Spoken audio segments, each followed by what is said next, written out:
Oi, gente. Aqui é a professora Luciana Oliveira, da Fisiologia, da UFBA, e a gente vai falar hoje sobre a fisiologia da hipófise anterior, né? Então, a hipófise anterior nada mais é do que a adenohipófise, né? E a hipófise é uma glândula que fica localizada na célula túrcica, né? Dentro do osso esfenoide, e ela é dividida em três lobos, né? O lobo anterior, que é conhecido como hipófise anterior, mas ainda é a mesma glândula, é apenas um lobo. Também conhecida como adenohipófise. Por quê? Porque ela tem uma origem epitelial de tecido glandular. A neurohipófise, ou lobo posterior, ou hipófise posterior, que vem de... A origem é do assoalho do terceiro ventrículo. E o lobo intermediário, que aqui nessa figura a gente vê ele em vermelhinho, que é o lobo que fica entre o anterior e o posterior, mas que para o ser humano ele não tem importância fisiológica, ele é mais importante em animais. Bom, em relação à anatomia, então a glândula ela fica na célula túrcica ou célula turca, no osso esfenoide, e ela vai ser irrigada, né, por um sistema vascular que são sistemas arteriais e venosos, né? A gente tem artéria e veia específica, mas uma coisa importante é falar sobre o sistema portal hipofisário. Então, a gente só tem dois sistemas portais no corpo humano, o hipofisário e o da veia porta, que é um vaso que comunica o intestino até o fígado, né? E a característica de um vaso portal é que ele é limitado nas duas extremidades por capilares, que habitualmente eu vou ter uma artéria, uma arteríola, daí eu vou abrir em capilar, vênula, veia, e isso retorna para o coração. E aí a saída do coração é sempre artéria, chegada no coração é sempre veia. Mas os vasos portais não. Então, o vaso portal hipofisário, ele vai receber substâncias que são liberadas pelo hipotálamo e essas substâncias vão ser liberadas na adenohipófise para fazer a regulação da secreção dos hormônios da adenohipófise.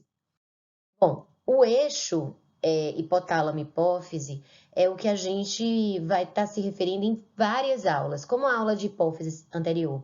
Seria muito grande se eu fosse falar de todos os hormônios, nós vamos focar só em GH e prolactina.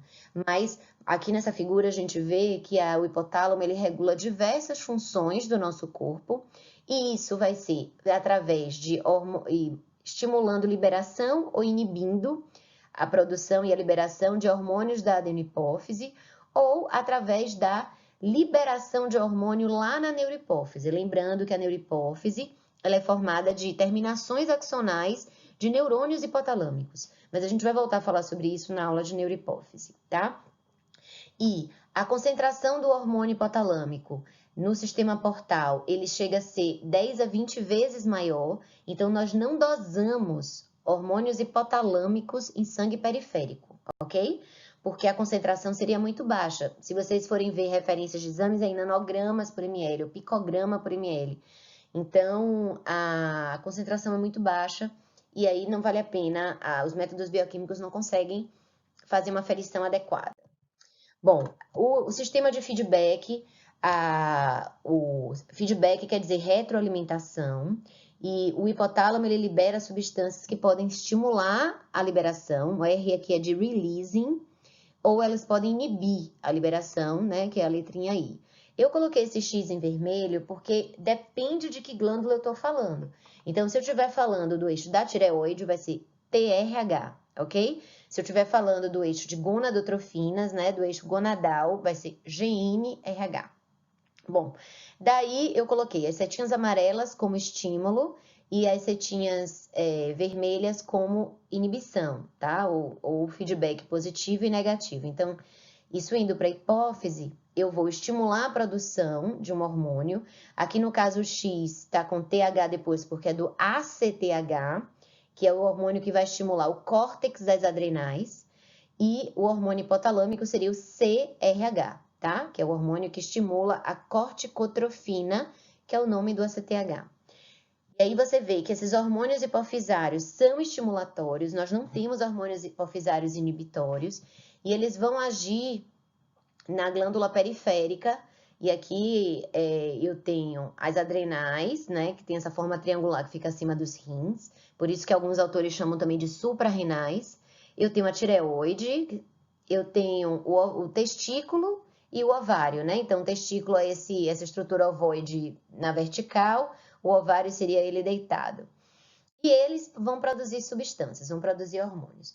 Uma coisa que eu queria falar, falando um pouquinho ainda da hipófise, é que apesar de os hormônios hipofisários serem sempre estimulatórios de glândula periférica, eu faço um feedback negativo, ou seja, eu inibo hormônios hipotalâmicos, certo?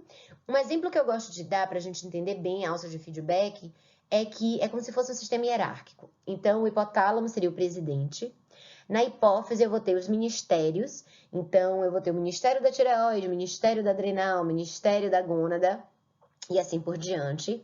E o funcionário, né, o efetor mesmo, é o hormônio periférico, que aqui eu coloquei como X, porque a depender da glândula ele tem um nome diferente, mas que vai dar o feedback, ele vai dar a resposta a esses chefes. Então, se ele foi produzido, ele vai inibir o hormônio hipofisário e o hormônio hipotalâmico, como se fosse assim, beleza, a tarefa está cumprida.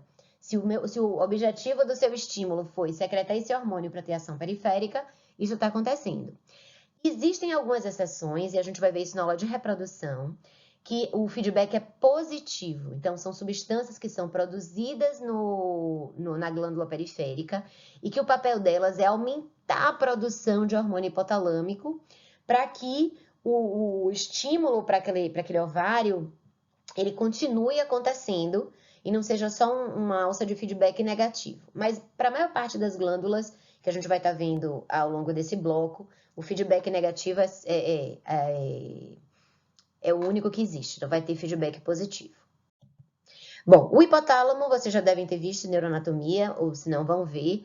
Ele é um grande regulador de diversas funções, ele é formado por vários núcleos diferentes, né? Essa figura aqui justamente é para mostrar cada corzinha dessa aqui é um núcleo diferente. E ele vai integrar várias funções, ele vai ser responsável pelo controle de termorregulação, que nós já vimos, ele vai ser responsável por determinar a expressão física de determinadas emoções, então ele vai adequar para o coração disparar, para você ter aquela sensaçãozinha no estômago, para ter a sudorese, então ele é um grande integrador. E além disso, ele regula a função hipofisária, também recebendo a informação a partir dos hormônios periféricos, né? Então, a aferência quer dizer que ele recebe informação de tálamo, sistema límbico, dos olhos, neocórtex. Ele tem toda essa questão relacionada a pensamento, a visão, a olfação. Ele vai estar relacionado a apetite, regulação, inclusive, de apetite e de saciedade, é o hipotálamo que faz. A gente não tem uma aula nessa fisiologia para vocês sobre isso, mas existe um centro da saciedade e um centro do apetite. Então, a pessoa pode nascer com uma deficiência em um deles. Então, a pessoa pode não ter saciedade nunca e ela vai comer, comer, comer, comer. Então, é uma causa de obesidade, é mais comum em criança e a pessoa não para de comer. E o defeito no centro do apetite é o que a gente vê na anorexia nervosa, que na verdade não é é uma doença psiquiátrica de autoimagem, mas que também tem alteração da percepção e da secreção de neurotransmissores e faz com que a pessoa não tenha apetite. Não é que ela sente fome e não come, ela realmente não tem apetite. Bom, os hormônios hipotalâmicos, eles são pulsáteis. A gente tem que lembrar que são produzidos por células neurais. Então, essa célula neural, ela vai liberar o hormônio quando ela despolariza. Então, como ela despolariza e repolariza, a secreção é pulsátil. E isso vai depender dessas células que são chamadas de osciladores neurais intrínsecos, ok? O papel desse XRH, né? Ele geralmente é estimular a síntese e a liberação de hormônio hipofisário, usando o receptor de membrana, tá? Eles são hormônios grandes, então eles usam receptores de membrana, usam diversos sistemas de segundo mensageiro, mas Se houver excesso desse hormônio, eu vou fazer uma hiperplasia, que é um aumento do número das células, ou uma hipertrofia, que é um aumento do tamanho das células-alvo, ou seja, eu vou ter um crescimento da hipófise. E eu posso ter variação do número de receptores, né? Então, se ela for liberada de forma pulsátil, a célula tem um tempo de ter a resposta e daí colocar um novo receptor para responder. Quando está tendo um excesso de liberação, um excesso de estímulo, não dá tempo de colocar o receptor de volta e a célula hipofisária percebe.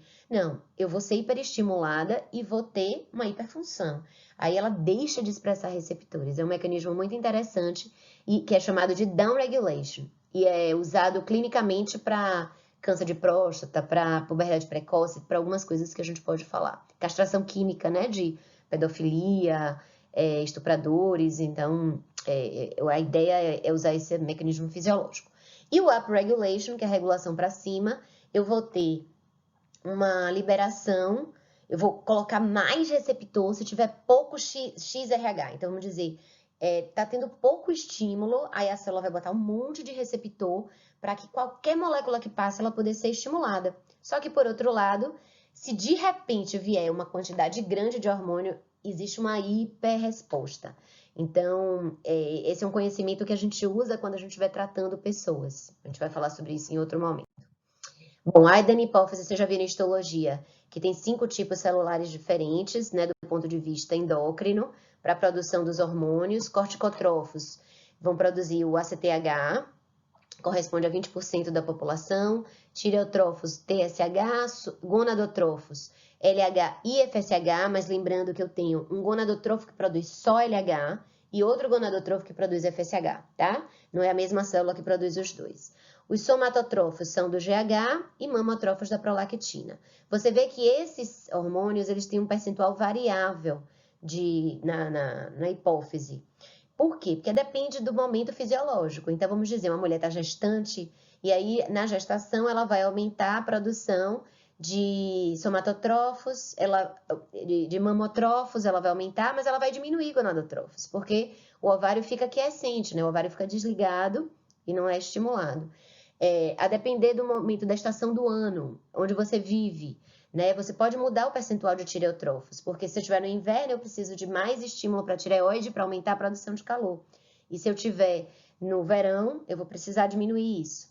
E como nós já vimos, regulação endócrina, neuroendócrina, parácrina e autócrina, por quê? Endócrina, quando o hormônio cai na circulação, então esses hormônios todos vão cair na corrente sanguínea para poder agirem nas glândulas periféricas. Neuroendócrina, porque eles são regulados pelo hipotálamo, que são neurônios hipotalâmicos que estão sendo liberados. Parácrina, porque existe uma relação entre elas, que é, por exemplo, situações de estresse. Os corticotrófos aumentam porque o eixo da adrenal é uma linhagem de hormônios de estresse. Então, nesse momento de estresse, reprodução é secundário. Então, o ACTH vai inibir gonadotrófo. Isso pelo espaço intersticial, sem cair na corrente sanguínea. Então, a regulação parácrina. E autócrina por quê? Porque quando eu libero o GH, por exemplo, o próprio GH vai inibir a liberação de mais GH, para regular, para poder evitar a hipersecreção. Então, isso é regulação autócrina, porque é o mesmo tipo de célula. Bom, vamos falar um pouquinho do GH. O GH, ele é um hormônio relativamente, a molécula, ela é uma molécula relativamente grande para um hormônio, né? São quase 200 aminoácidos.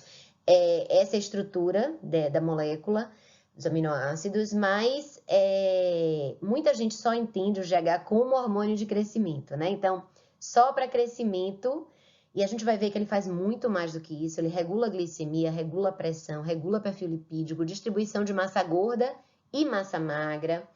E ele só é importante para o crescimento após o nascimento. Então, aqui, crescimento somático pós-natal, quer dizer que durante a gestação, o crescimento do bebê, ele depende de fatores placentários e não do GH hipofisário daquele mesmo bebê. E qual a importância de saber isso?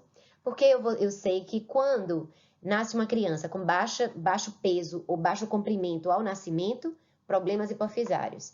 E quando eu percebo que ela nasceu de tamanho normal, mas ela está percebendo diminuição da altura com 2 anos de idade, é porque é mais provável de ser uma deficiência de hormônio de crescimento ou de outros hormônios. Os 2 primeiros anos de vida, principais fatores são alimentação. Alimentação e boas condições de saúde, né? Não é tanto o efeito do GH. Bom, o GH, ele é um hormônio peptídico, né? Como vocês viram ali, é um hormônio proteico até, tem mais de 100 aminoácidos. Ele é sintetizado como qualquer proteína, então é um RNA mensageiro que depois é traduzido, mas ele é traduzido num pré-hormônio, numa molécula maior, que depois ela é clivada para ter aquele tamanho que a gente viu na figura. E da família onde está o gene do GH, também existe o gene que vai determinar a síntese da prolactina, a síntese desse hormônio que é chamado de lactogênio placentário humano, que é um misto de hormônio que vai tanto preparar a mama para a amamentação depois que o bebê nasce, como também ele vai fazer o crescimento do bebê durante a gestação, tá? Ele seria o GH placentário. E essa outra variante, GH placentário. Uma coisa que eu quero chamar a atenção de vocês é que a síntese do GH depende de níveis normais de hormônio tiroidiano e de cortisol, que é um corticoide da adrenal. Por quê? Porque a gente sabe que hipotiroidismo, eu posso ter baixa estatura no hipotiroidismo, e quando eu vou dosar, às vezes o GH tá baixo, mas ele não tá baixo porque é uma deficiência da célula que sintetiza o GH. É porque o hipotiroidismo leva a uma diminuição do GH, ok? A secreção depende de um hormônio hipotalâmico, e aí aquele X agora vai ser o GH-RH, e ele é pulsátil por ser uma célula neural. Consequentemente, a liberação do GH também vai ser pulsátil. E o GH-RH ele usa um receptor de membrana, usa como sistema de segundo mensageiro, principalmente cálcio e IMP cíclico e secundariamente os produtos do fosfato de inositol. Não precisa decorar esse tipo de coisa, tá, gente? O mediador, se primário, secundário, essas coisas não. Agora, isso aqui sim. Isso aqui eu preciso que vocês saibam, porque é muito importante. Então, existem vários fatores que estimulam a secreção de GH. Então, o principal deles é o GH-RH, mas logo na sequência, o segundo mais importante é hipoglicemia. O GH ele é um dos hormônios que controla a glicemia. Nós vamos ver isso numa outra aula, principalmente na aula de pâncreas, eu vou voltar a falar de glicemia. Mas ele é um hormônio que reduz a captação da glicose nos tecidos periféricos, então deixa mais glicose no sangue.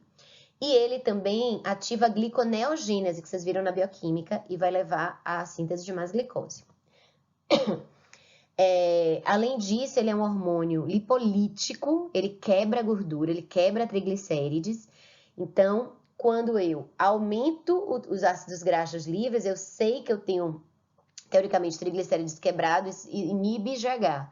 Mas se tiver uma redução de ácido graxo livre, isso vai estimular GH para poder ele quebrar o triglicérides e ter ácido graxo. Porque os ácidos graxos têm funções fisiológicas, tá? O aumento da arginina. A arginina é um aminoácido que está presente em alguns alimentos e essa é uma forma natural da gente aumentar a secreção de GH. O jejum aumenta GH porque no jejum tem uma tendência à hipoglicemia e aí a gente vai ativar GH.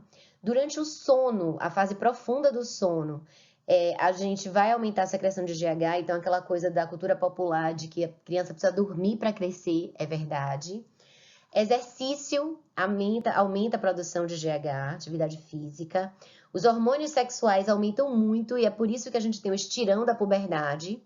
Situações de estresse. Estresse moderado estimula, mas estresse excessivo vai ter cortisol demais e isso vai inibir GH. Eu preciso de cortisol, mas eu preciso em condições ótimas, certo?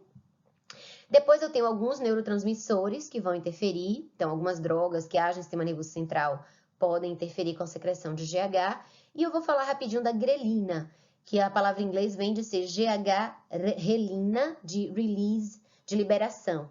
Então esse é um hormônio produzido no estômago, que é produzido no intervalo das refeições, então geralmente quando a gente está com fome, ele vai sinalizar para o hipotálamo, para a saciedade, e dar o apetite para a gente comer, mas ele vai agir estimulando o GH e aumentando a produção, a secreção de GH. E isso vai ser importante por quê? Porque se você está sem comer, tem uma tendência à hipoglicemia e, consequentemente, você precisa do GH para lhe ajudar a controlar essa glicemia.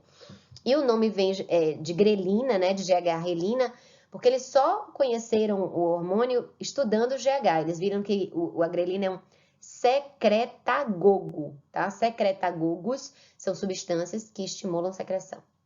E na lista da inibição, eu tenho a somatostatina. A somatostatina nós vamos ver várias vezes na aula de fisiologia, de endócrino, que é o nosso principal hormônio inibidor, tá? É uma substância produzida na hipófise, mas também no pâncreas, e ela vai inibir a secreção de GH.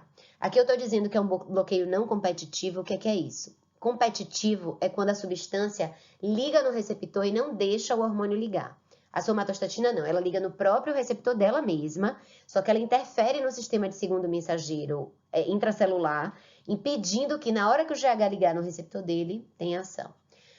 A gente já falou do aumento dos ácidos graxos e vamos falar rapidinho da IGF-1 e IGF-2. Elas são as somatomedinas, elas são as mediadoras do crescimento corporal, principalmente IGF-1. IGF-2 a gente sabe poucas ações fisiológicas dela, parece que ela não tem uma importância grande. O próprio GH inibindo, que é a regulação autócrina, de neurotransmissão, agonista beta-adrenérgico, inibe também. E durante o envelhecimento, a obesidade inibe, e no final da gravidez eu também tenho uma inibição de GH. A secreção de GH vai estar relacionada à altura? Vai.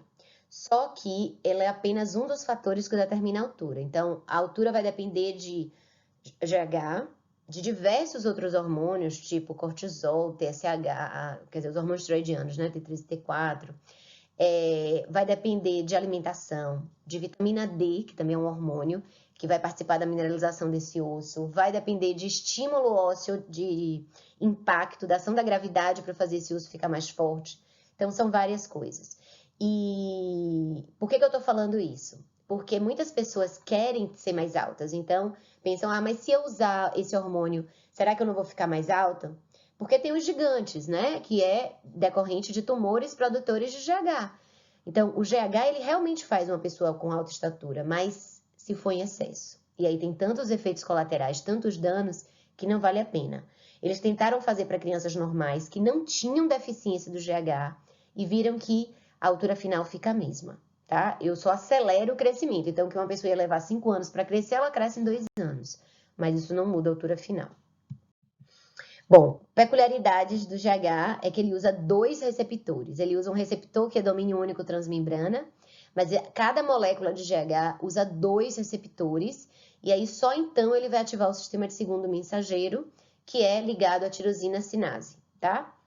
É a insulina e o GH e a prolactina, que são hormônios que usam principalmente tirosina sinase. A principal ação dele é anabolismo, né? Ele realmente promove crescimento. Uma boa parte das ações são mediadas pela IGF-1, mas ele não faz só isso. Ele também interfere com o metabolismo do sódio e ele mexe no sistema renina, angiotensina, aldosterona. Nós vamos ter uma aula para falar de aldosterona e o papel dela na reabsorção do sódio.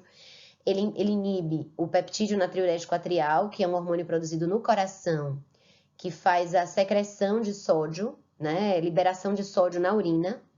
E também tem algumas ações nos túbulos renais interferindo com essa reabsorção de sódio no intestino, no rim, desculpa. E além disso, ele interfere com o metabolismo do cálcio, que faz sentido, né? Já que é um hormônio que precisa de crescimento, precisa de mineralização óssea, ele tem que garantir que haja maior mineralização. Quem faz isso? Vitamina D. Então, ele aumenta a produção da vitamina D, da forma ativa da vitamina D. Nós vamos ter uma aula só sobre o metabolismo do cálcio, eu vou falar sobre isso. Mas ele aumenta a concentração de cálcio e fosfato porque ele aumenta a absorção intestinal do cálcio e do fosfato.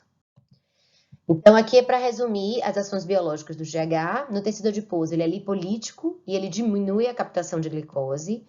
No fígado, ele aumenta a síntese de todas as proteínas, aumenta a gliconeogênese, que é o papel dele também de aumentar a glicemia, aumenta proteínas de transportes para a IGF, que é a somatomedina, e aumenta a síntese das IGFs mesmo, né? Tanto a IGF-1 quanto a IGF-2 são sintetizadas principalmente no fígado. Tem trabalho mostrando que elas podem ser sintetizadas no osso, para ação local, mas é principalmente no fígado. E no músculo, ele aumenta a síntese proteica, por isso que ele faz um aumento da massa muscular, mas ele diminui a captação de glicose. Então, eu botei isso em vermelho, porque essas duas ações são muito importantes no papel hiperglicemiante do GH. E através da IGF, ele vai permitir o crescimento de cartilagens. Lembrar que a placa de crescimento é cartilagem, então aumenta a captação de aminoácidos, síntese proteica, formação de colágeno e, consequentemente, também há um crescimento dessa placa. E ele interfere no músculo, IGF, também faz o crescimento muscular, né? Aumenta a síntese proteica muscular e cresce todos os tecidos, gente. Eu fiz uma lista aí, mas ele também vai crescer língua, vai crescer lábio, vai crescer orelha, vai crescer partes moles. Ele realmente faz toda essa diferença. Inclusive, aquela carinha de gestante que a gente conhece é excesso de IGF-1 da gravidez. E faz o nariz e o lábio ficar bem grosso, que depois reverte quando o bebê nasce. Aqui é só para mostrar alguns exemplos. Essa figura da direita é um paciente acromegálico, né? Não é paciente meu, é paciente de livro, então por isso que eu estou mostrando a foto. Mas o que a gente pode ver que aqui é clássico de acromegalia, ele tem uma protrusão da mandíbula, porque cresceu a mandíbula, há um engrossamento dos lábios e do nariz, e vocês veem que ele fica com essa boca assim, como se fosse meio bobo, né? Com a boca meio entreaberta. É porque faz uma macroglossia. A língua é tão grande que ela não cabe na boca fechada. Então, às vezes, a pessoa precisa manter a boca desse jeito. Cresce a orelha, faz dobras na pele, né, por excesso. E aí, quando a gente avalia, tem um excesso de GH ou de IGF-1. Existem situações que o GH vai estar normal e a IGF-1 aumentada.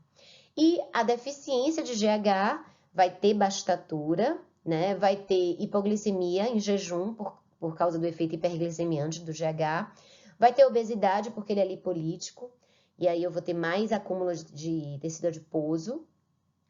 E na avaliação eu vou ter um nível baixo, tanto do GH quanto do IGF-1, tá? A deficiência de GH que só acontece no adulto, então, por exemplo, foi uma pessoa que fez uma cirurgia de hipófise e teve a retirada ou um dano da linhagem do GH. Ela não vai ter baixa estatura porque ela já cresceu, mas ela vai ter essas outras alterações, tá? E vai ter hipomineralização óssea, então, como vocês vão ver em histologia, eu acho, não sei se a turma de vocês já viu histologia, mas a mineralização óssea, ela depende, ela é um contínuo, né? Eu tenho formação e reabsorção, formação e reabsorção. Então, na hora que eu deixo de ter GH, eu vou ter comprometimento de formação e a reabsorção vai continuar acontecendo, então eu posso ter baixa densidade mineral óssea. E a prolactina é o hormônio que está relacionado à produção de leite, né, que vocês aprendem lá na escola. Ela está ligada ao desenvolvimento da mama durante a puberdade, mas quem mais faz mama é o estradiol, a gente vai ver isso na aula de fisiologia reprodutiva. E ela também aumenta na gravidez. Algumas características da gravidez vêm por conta do aumento da prolactina que acontece na gravidez. Só que ela não é um hormônio que faz só leite. Uma coisa que vocês vão aprender nesse bloco de endócrino é que os hormônios não fazem só o que o nome dele diz. E é essa a diferença do que vocês aprenderam na escola, na biologia, para o que a gente vai aprender aqui. Então, a prolactina ela é um inibidor da função reprodutiva e ela interfere com o funcionamento do sistema imune, inclusive sendo um hormônio produzido em situações de estresse. E a gente não sabe exatamente onde é que a prolactina encaixa na relação com o sistema imune. O que a gente sabe é que quando uma pessoa tem doença autoimune, você dosa prolactina, essa prolactina pode estar alta, mas você não sabe se é causa ou consequência. E a prolactina alta da gravidez, ela tem um papel super importante, que é garantir que a mãe não rejeite o bebê durante a gestação, né, o embrião.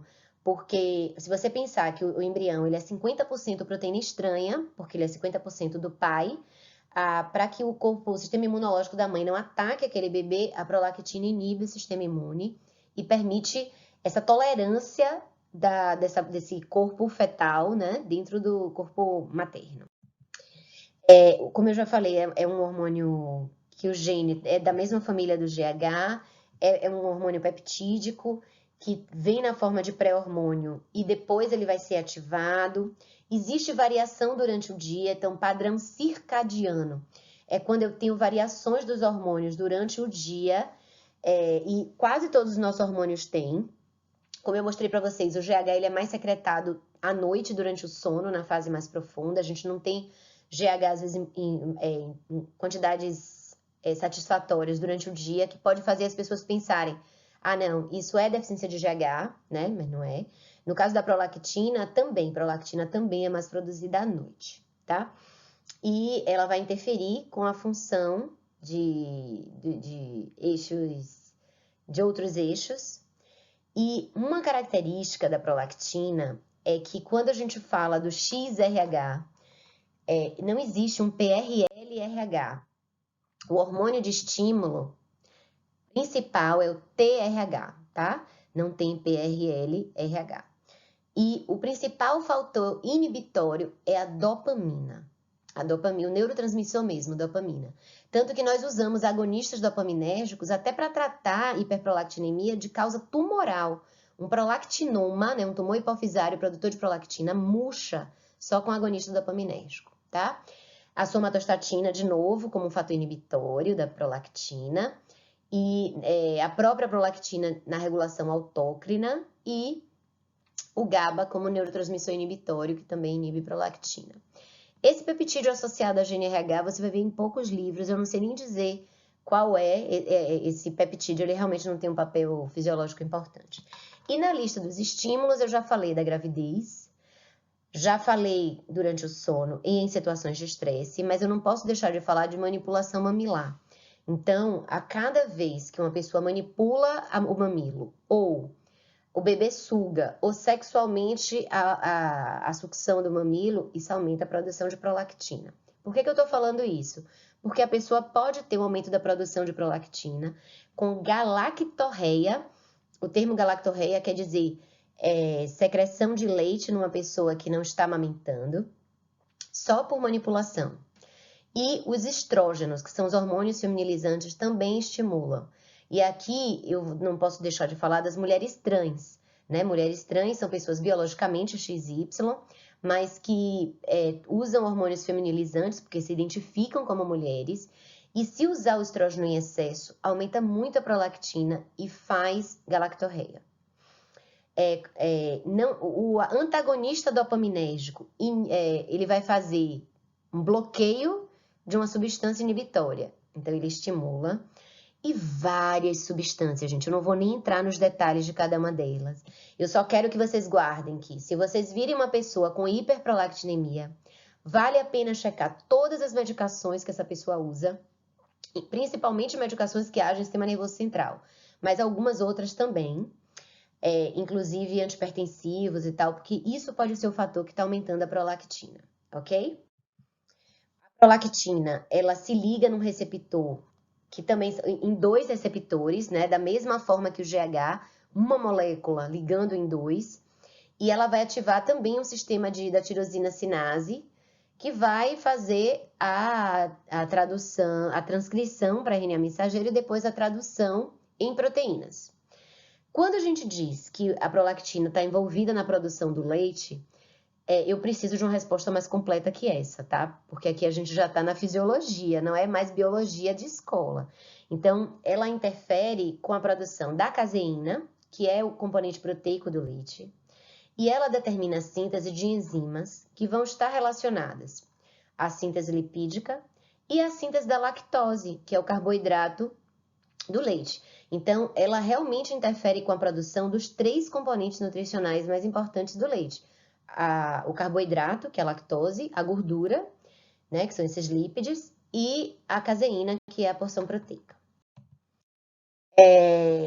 Bom, isso aqui eu já falei. Durante a gravidez, o estrógeno e a progesterona, eles antagonizam os efeitos da prolactina. Então, a prolactina ela fica alta na gravidez, mas não há produção de leite. A produção de leite só vai acontecer depois que o bebê nascer, que a placenta for retirada E aí vem inicialmente o colostro e depois vem leite. Ah, mas minha mãe, minha tia, minha avó, eu mesma, quando eu estava grávida, na expressão do mamilo, saía uma secreção. Mas é uma secreção bem clarinha, tá?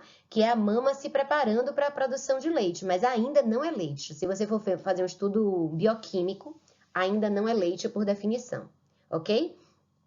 O excesso de prolactina bloqueia a secreção e a liberação do GnRH, que é o hormônio ligado ao eixo reprodutivo, né, de gônadas, e por isso causa infertilidade.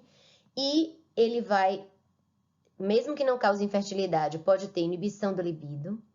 E tem um trabalho que é mais feito, foi feito em animais, mas o comportamento paternal protetor depende de prolactina. Então, nos macacos e em outros mamíferos, se não houver prolactina no macho, ele ataca o filhote. Ele não reconhece aquele filhote como próprio, né? A prolactina no macho parece ter essa ação. E isso é uma coisa que eu vou plantar essa sementinha, a gente vai falar isso em outras aulas. Se eu pensar que a prolactina é só para o leite, sobre a produção de leite, mas homens e mulheres têm os mesmos hormônios. Então, no homem ia fazer o quê? Tá? Então, a gente tem que ter isso em mente. A prolactina também tem efeito em homens. O comportamento paternal, obviamente, não depende só da prolactina, mas depende também. O excesso de prolactina também compromete fertilidade e libido nos homens, e ele também está relacionado a estresse e tolerância imunológica. Agora, não ao feto, mas para doenças autoimunes. E aqui é o último slide, é só para mostrar para vocês, é uma paciente que chegou, é uma mulher, que vinha com galactorreia, né, que eu já disse que é a saída de leite das mamas de quem não está amamentando, amenorreia, que é a ausência de menstruação por mais de 3 a 6 meses, sinais de hipogonadismo, ou seja, sinais de baixa produção de hormônios sexuais e infertilidade. E daí foi feita uma dosagem hormonal, se viu que a prolactina estava alta, principal suspeita prolactinoma, e aí eu peguei essa figura, isso aqui é uma figura de livro, que a gente acha na internet, de uma tomografia computadorizada. A ressonância magnética que é o melhor exame para pessoas, para olhar hipófise, tá? Mas esse tumor é um tumor tão grande que ele consegue ser visto mesmo na tomografia, e vocês veem pelas setinhas, não tem como perder. E eu quero frisar só essa relação anatômica, que é o esfenoide em branco, né? Abaixo da célula túrcica, eu tô com o seio esfenoidal, e abaixo do seio esfenoidal eu tenho o seio etimoidal, né? Que é fossa nasal. Então, é por isso que esse é o melhor acesso para abordagens cirúrgicas para hipófise, né? Então, que chama cirurgia transesfenoidal. Bom, era isso que eu queria falar. Aqui está a lista dos hormônios que a gente vai ver ainda nesse bloco, mas em outras aulas.